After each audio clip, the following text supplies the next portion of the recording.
out here to field some questions. Yes. Electromartian. I'm going to act as arbiter here because I think there'll be a few hands going up. You have to repeat when I point the to you, answer, it's the your turn question, and nobody because I else probably interrupt, wouldn't please. hear it. So, first question, yes. The relationship about generating back into the grid, that came from Germany originally. What they were doing in Germany is they were getting J tariff or cheap night tariff, charging the batteries up and putting it back in the grid. And they found, of course, they're getting 60 cents, it's costing 10. So that's why that legislation was brought in. Because it's not about the consumer. No, what they're doing is, you know. Yeah, no, but just because it's not about the consumer, it's about business. Business can't have that happen. Yeah. Business can't supply you, the marketplace, with something cheap only for you to turn around and turn it into something expensive. That's their job, not yours. Yeah, but You got that? But the Yeah. trouble is, you're saying it's not AGL that pay you the 50 cents. It's us that pay. Oh, absolutely. Yeah, I did. So it's costing us money if people do that. You see. Yeah. And the other thing is, you can generate your own power at home from batteries or solar cells and run your house off it. I've been doing it since '95 Yes. because I put a 1 kilowatt system on myself in '95, which cost me $9,000. And so therefore my payback period is 10 years, or 15 years with no rebate. So I put a battery system on my lighting system at night. And we've got no issues about that. All you've got to have that's always hoping that would just they're called. But no issues as long as it's isolated from the grid on the changeover. Right. So are you, without getting too personal, number one, where do you live? I live in Fulham, so Okay. Number two, are you completely disconnected from the grid? no. I still run during the day on the grid. I Yes. have 48 cents on the solar Yeah. and save, so I'm not using energy at night. Night, I've yep. also got a backup battery system that runs the lights. That's it. Yeah. I'm still on the grid. So, Yeah. and as I said, I've been doing that since '95. Yeah. So I see both sides of it because I work for SAP Networks. Okay. But also, before I joined them, I also got a accredited off-the-grid and on-the-grid accreditation.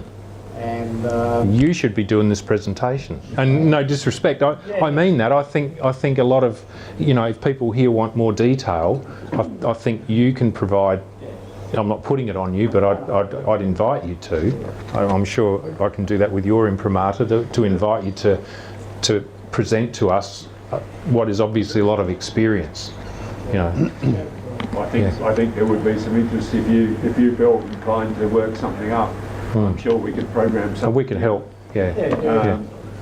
I'm just trying the way some people might seem reflective because basically AGL is selling it for 5 cents a kilowatt. That's how much they cost them to produce electricity. And unfortunately, the people without solar, they're the ones that got caught because they're the ones that's paying for everyone that's getting the extra money off the grid, which is unfortunate. Yeah. The way the government's like the insulation. Oh, it's to stimulate an industry and what can we call it, a paradigm shift, which is a move to renewables. But it's been done really badly. Well, I don't think so. no, like everything, there's pros and cons. Yeah. Okay. Any other questions? Roger.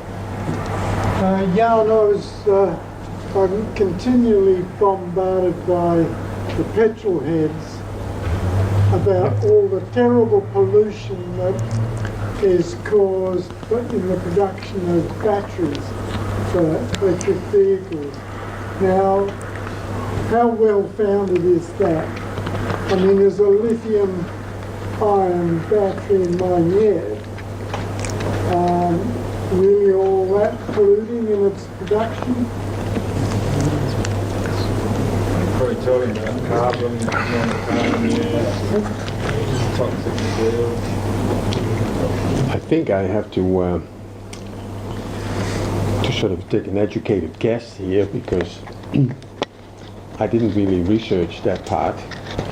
I did mention the fact that if the battery is not really being used anymore at the end of its life, that you have to get rid of it, and that depending on the material it's made from,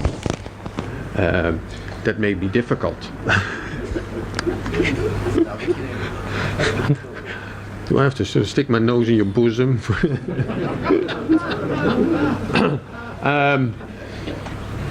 Yeah, well, you could have a point. You could have a point. I would suggest Google it. But then if you find what, well, let me first think, what are they made of? It's aluminium, right? Copper. The electrolyte is some sort of chemical, hydroxide. but it's not that much.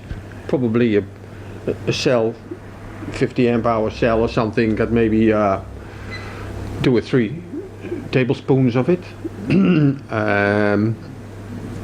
It's flammable, it is, but and then the carbon, that's not really a hazardous material itself. It's just graphite. It's carbon. It's out of the atmosphere. Yeah, it's right. So it's cobalt oxide. I mean, It's nothing new. yeah, And recycled. and yeah, but most of it.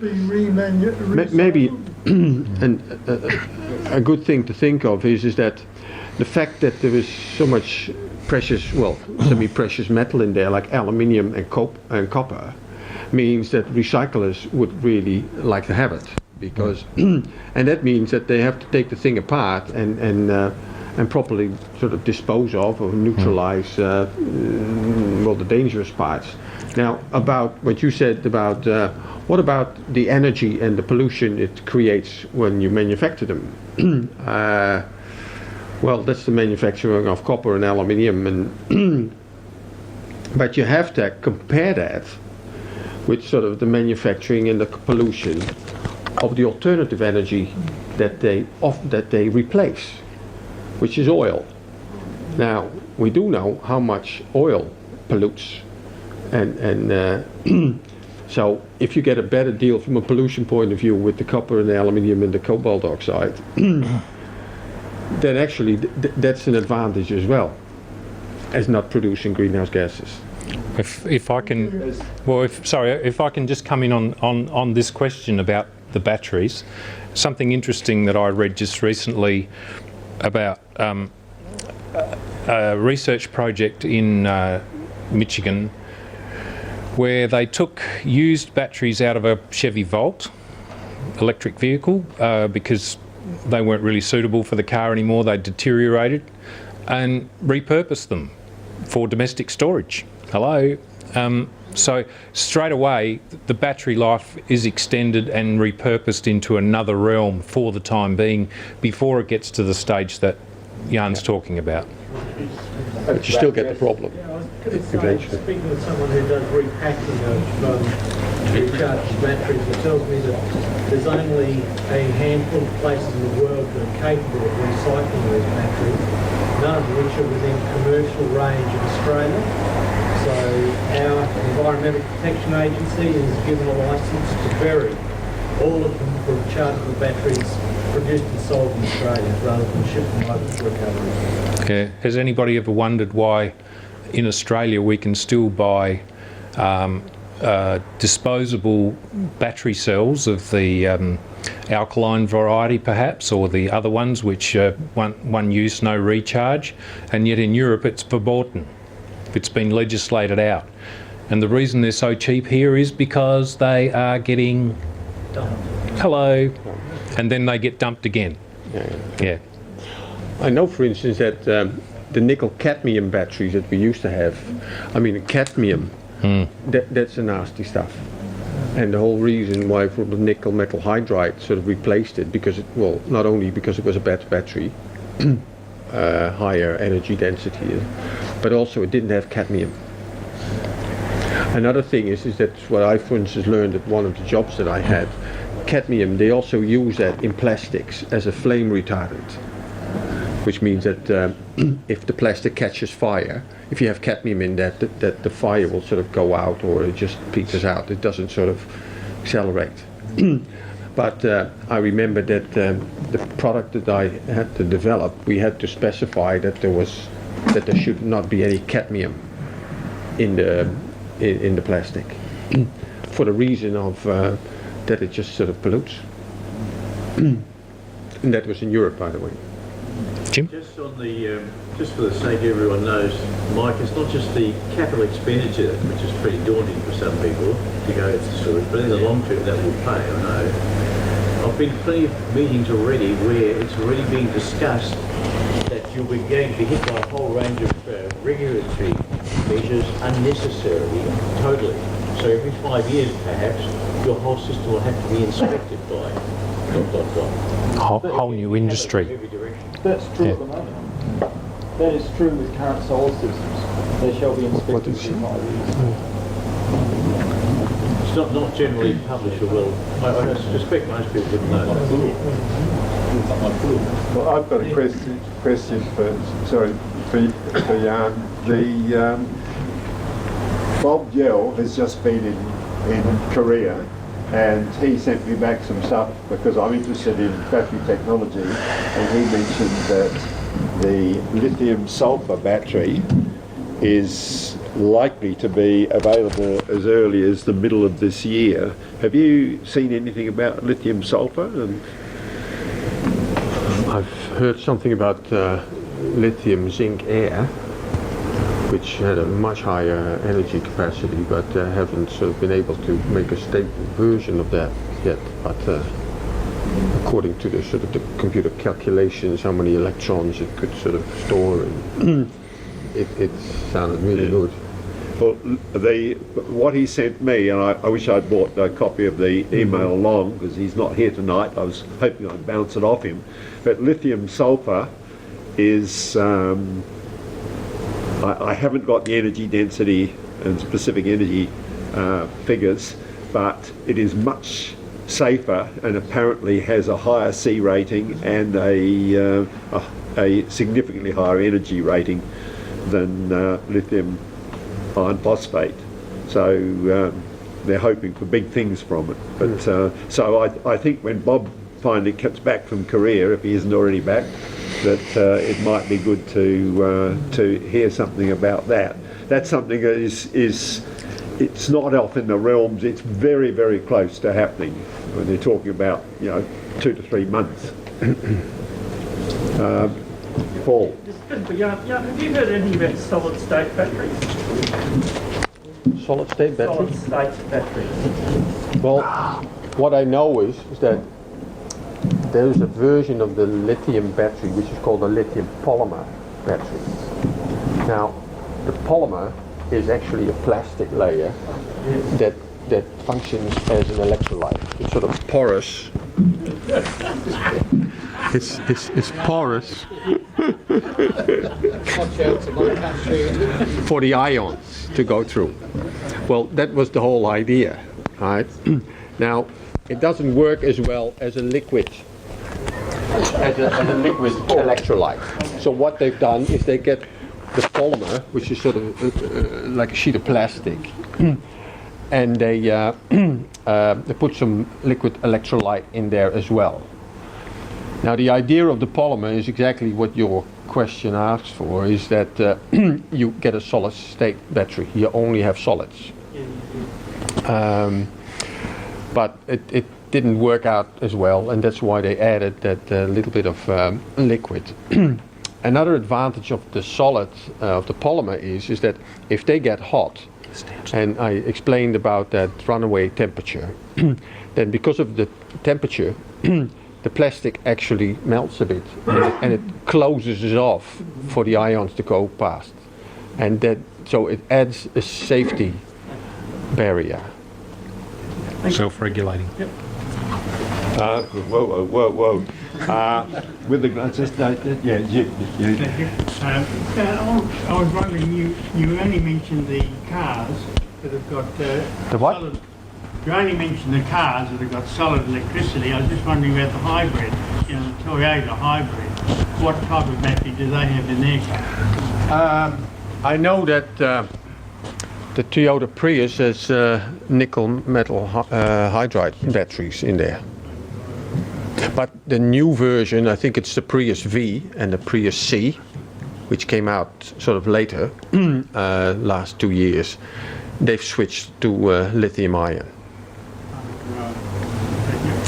So it's sort of being phased out. It's lithium ion turns out now to be just a better battery. Okay, now Terry next. I'll get to everybody. So. Have you done any research on the Air Nano battery? Sorry? The Air Nano? The Air Nano. The Air Nano? Yeah, it uses a nanotechnology instead of the graphite. It's got, the temperature gets cooler the more current you pull out of it. The people that developed it sell it only to OEM manufacturers, but it's all really gone quiet. Well, maybe you can tell us more about it next time. I think that's lithium. I don't is know. that lithium air that you're talking about? No, think it's air, this is older zinc. than that. This is quite a few years old.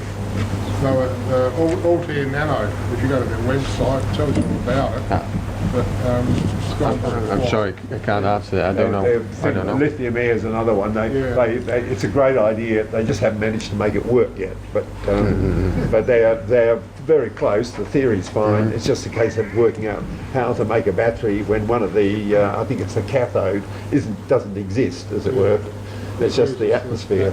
Yeah. But now there's one over. Was it? Yeah. Thank you. Oh, I looked up the recycling thing, and apparently I better get that back up quickly. Lithium battery recycling. There's something like only 3% of the Oh yes, the lithium in the battery is only 3% of the production cost, and it isn't viable to recycle. That's basically what Recycling International page says. And there's one pilot plant in Belgium. It's just a trial study. That nobody's recycling lithium-ion batteries. That's what this site says. Well, I think when Elon Musk is pumping out his billions of batteries, there's going to be a recycle plant. Everything will change. Chris. Okay, one's part of two questions. First one was about Elon Musk, like you said. How come they're putting their kits out for 3,700 American, which is about $5,000, 10 kilowatts? And the second thing is, because we're discharging and charging every day, what's the life you're going to get out of the battery? Okay, I'm happy to answer that. It's about right here. Okay. The reason that those Powerwall batteries are so cheap is because it's very, very easy to make Powerwalls in quantity very quickly, as opposed to putting batteries in cars, because the cars take longer to make. This is the genius of Elon Musk, because he's got a huge book to bill on cars, and it's fine, he's got all this money that people have paid for their car, but it's still going to take them a while to make them, and it's still going to take them a while to put the batteries in them. So they've got this huge gigafactory with the intent of making gazillions of batteries to make them cheap, but of course you've got to sell them to somebody. So he's arguably addressed a market, and this is what's got the CEOs of the electricity companies running scared, because he's prepared with the Powerwall, I think, to run a loss leader. He's selling them at below cost to get them into the marketplace. And if you go to the Tesla website, teslamotors.com/Powerwall, it'll invite you to press a red button for reserve. We've all done it. Now, I think 1 million people have done it by now, and I can see him walking into the boardroom with this number, and the executives and certainly any invited guests from the financiers will be most impressed that going forward he's going to sell 10 million kilowatt hours of batteries. That's what it works out to. Okay? So there's no risk in building these gigafactories, and once he's promulgated them into operation, which is very shortly, they're just going to be going out the door in a big hurry. They're going to go into plastic boxes called Powerwalls, and they're going to be sold in Australia early next year. They're being sold in the United States during the summer, which is kind of coming up now in June. It's just going to go berserk. And he's going to have cash coming in the door. That's what he's all about. He doesn't care about what we're doing and what the electricity companies think. And they've gone, hang on a minute, this is a game changer for them. Tsunami. It is a tsunami, it is, because they're thinking, well, people keep talking about batteries and we keep going, we'll just put the price up. But this is actually going to change the game, because there's too many people, like most of the people here, that put their hands up with solar panels, who are going to go, actually, this is not a bad idea. You're going to go home and think about it. Well, okay, another show of hands. Who's already thought about it and reckons they're going to do it? Well, there you go. You know. There's also a button on his website that has to become a distributor for his product. Oh, yes, that's right. Well, exactly, yeah. There's thousands of people out there that have already got a solar company. I think this gentleman over here. Yeah.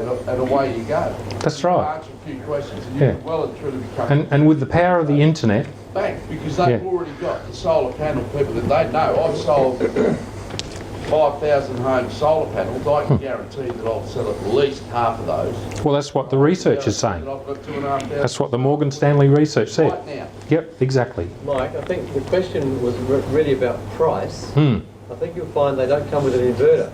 Oh, exactly, they're batteries. And you're exactly right.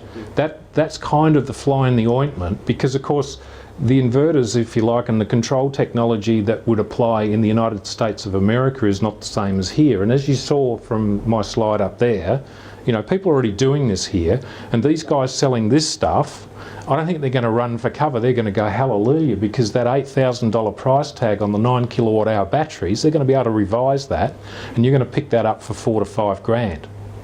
That's my bet. Right? These guys are not going to shit themselves. They're actually going to move forward and go, we're going to grab as many of these, and they're going to rush with formal orders to Tesla and say, we want these cells. And he's going to sell them. He doesn't care if they go out in Tesla wall branded boxes. If somebody wants 5 container loads of just the cells so they can do that cheaper, he'll send them, he'll sell them. I actually, 2 months ago, I bought cells for half the price. I bought...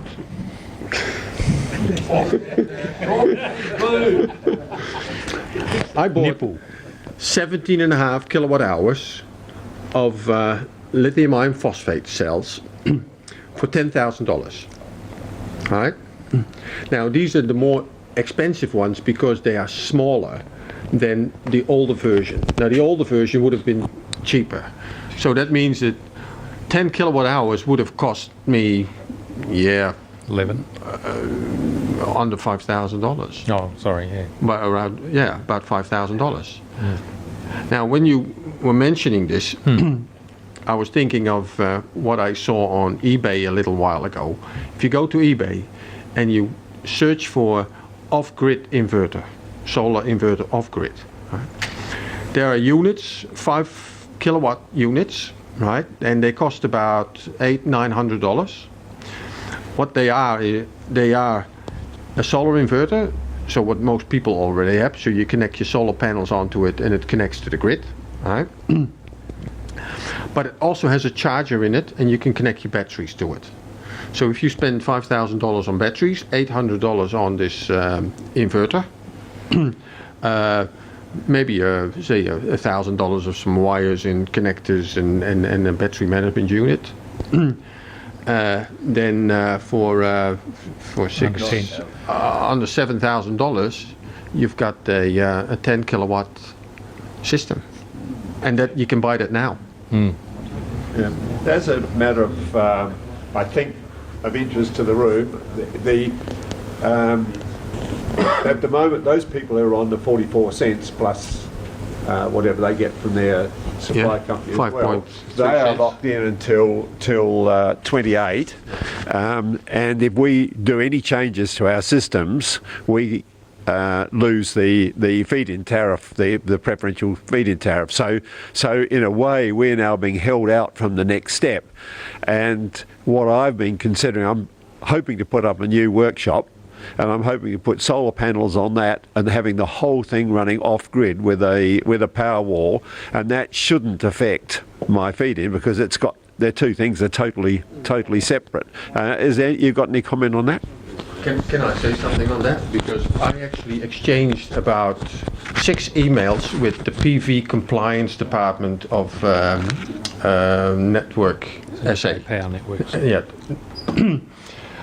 To ask him exactly, because I have a system that is up to its maximum capacity. So if I add more, then I will lose my 44 cents feed-in, which I have, plus 5, so 50 cents.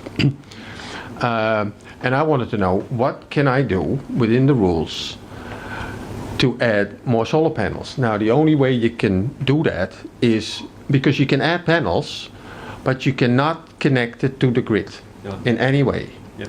I even asked them to let you know the level of detail. I said, if I have a number of extra panels, which are off-grid, and I have a number of batteries that that are fed by these off-grid panels, right? And then I have a part of my house, a few groups, that run on that, and it's completely separate from the grid. Can I have that? And that is possible because that area is completely off-grid. Yep. And what if it's off-grid? And they can't say anything. And then I said, if I would have a number of days with very little sunshine, right, and my batteries are down, can I just sort of plug the charger in the grid to charge those batteries? No. No, can't do that. But then I wonder, if those batteries would be in an electric car, that means that if you have a system, if you have the 44 cent feed-in tariff, it means you can't have an electric car. So, because it's the same thing, right?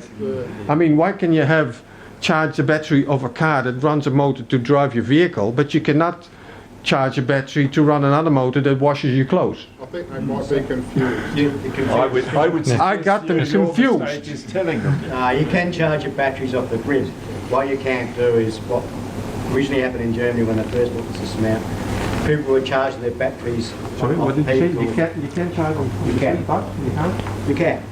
But what they were doing was they were charging the batteries from the J tariff, from the cheap tariff, and then using an inverter to run the inverter from the batteries and put it in the grid and get your 50 cents a kilowatt. No, that's right. You can't do that. But you can't have actually. But you can charge. Because if you would charge those batteries, what I just explained, that are sort of off-grid with these panels, right? If you charge them from the grid because the panels haven't charged the batteries, then you actually have your system on the grid. But if they can't see you plug it in, it doesn't matter. No, that's right. He's getting confused with two systems. Can we? Yeah, I think we move on. I think yours was Just guys, before you think about expanding your solar system and putting a split system, right? According to the development regulations, if you add anything to the roof of your house, it is development. You'll need development approval unless it's in a scheme approved by the minister, and that's the clause that allows you to put PV up without development approval. You can put up a 20 square metre frame in your backyard, solar array, providing doesn't exceed 4 metres in height, without development approval. But if you put it on your roof, you're going to have to get council approval if it's not a scheme approved by the minister. They're all bloody schemes. Adding to that a little bit, if you have a approved solar installer, if you have an approved solar installer and he mounts it flush to the roof, then you don't need as many approvals. You don't need any approval at all, as far as. Well, no. You still have to mount your panels within 100 millimetres of the roof, even in a scheme approved by the minister. Yeah. But if you were to add some more within 100 millimetres of the roof, you'll need development approval if it's not a scheme approved by the minister. Okay, I've read the development act. That's in the regulations. Well, that's true, because on one roof of my house, it's a flat roof, and I have the panels at an angle. Right, and I did get approval from that. I asked approval from the council. The council approved it, got the documents, and so you're right. I confirm that. If you don't have a flush, No, yeah, no. Even if you do have it, the only reason it gets exempted. It's not called development, providing it's within 100 millimetres of your roof, flush, and it's a scheme approved by the minister. It's within the approved. They're the two things you need for it to be exempt from the terms of development.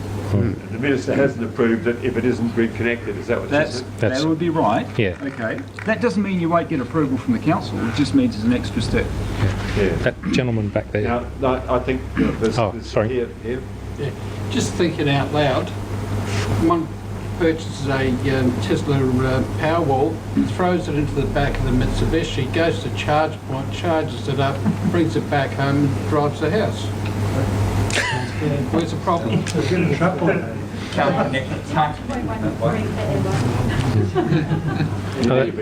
That gentleman up the back. Up the back. That's all right, I was just continuing on. I think it's already been asked. Okay. But to answer your question, you can have a separate system, right?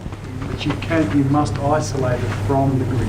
That's right. So you can't in any way feed back into the grid. So that's what they're concerned about is if you have something like a diode set up where you cannot allow anything to flow backwards, then it's the same as the water system, as long as it's not going back into the water. That only answers the electrical side of it. That's right. The council development side still applies. That's right.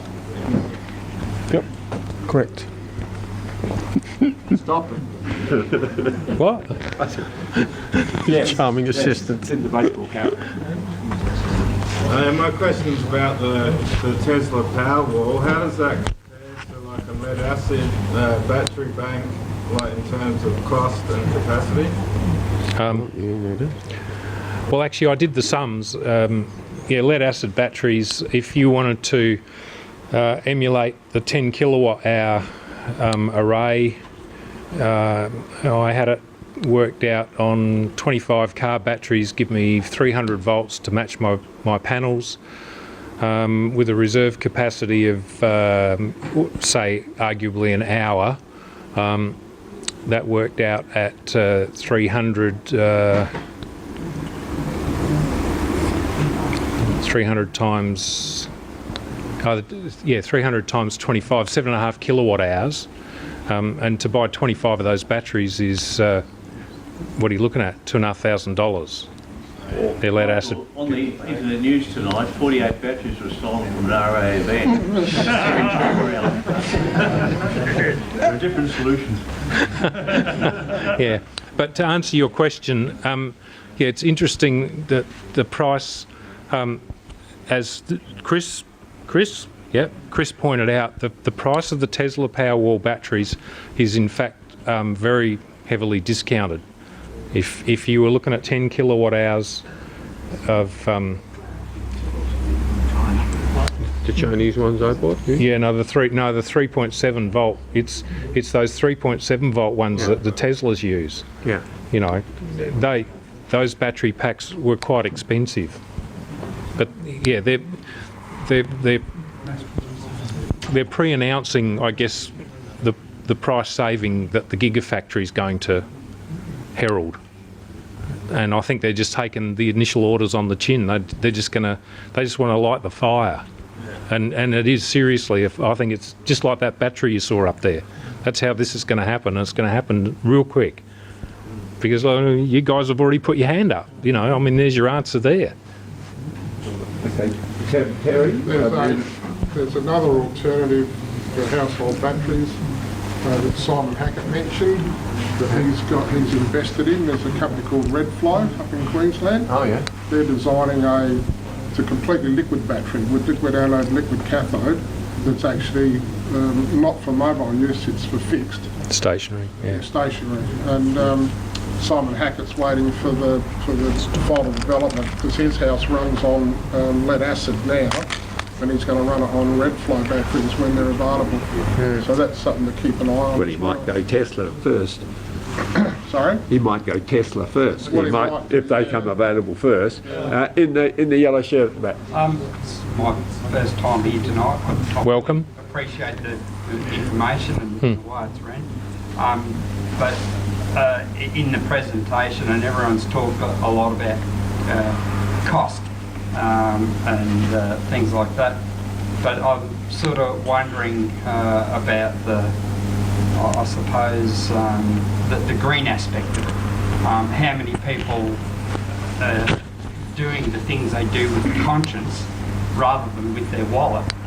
And it brings me to a bigger question that you people may know, that I don't know.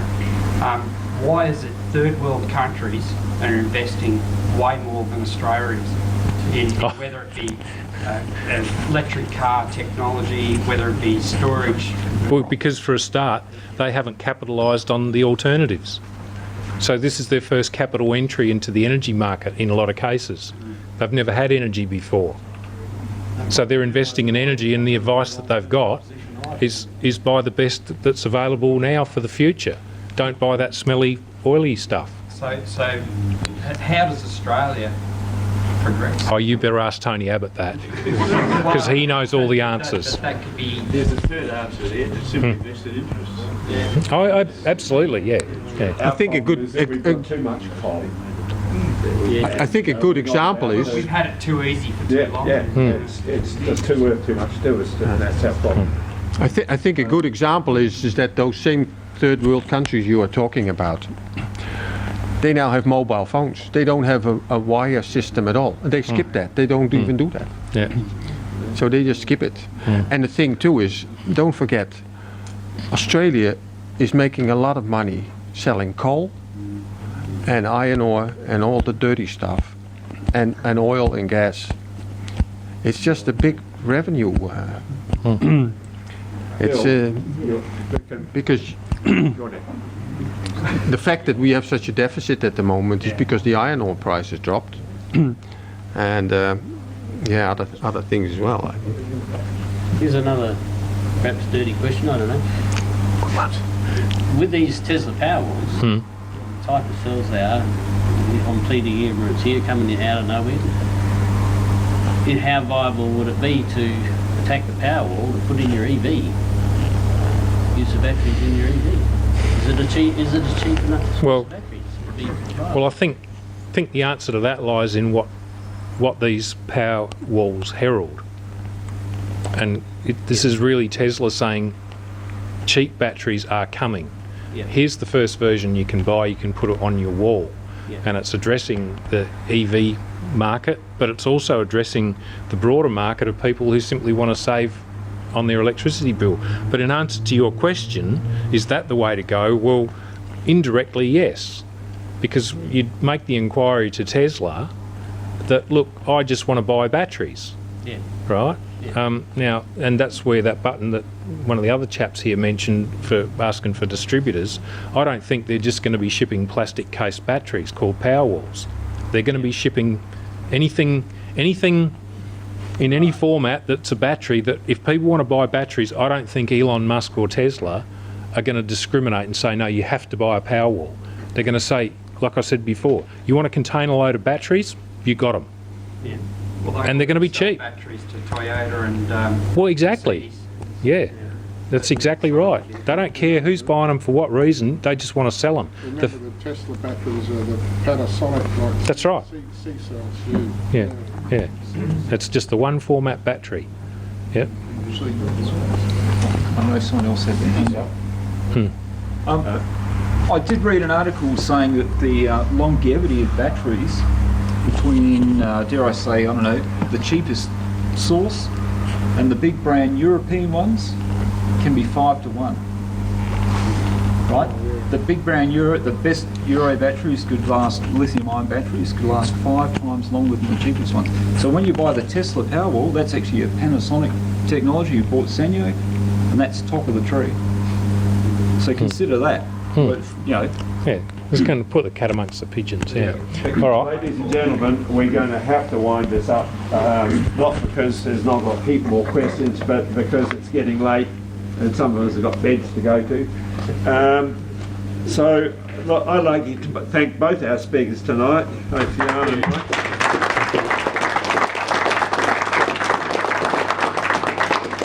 I think we have to agree that they probably each could have had a whole evening with themselves and put a lot of very provocative and interesting stuff up. So thank you both very much. Not at all.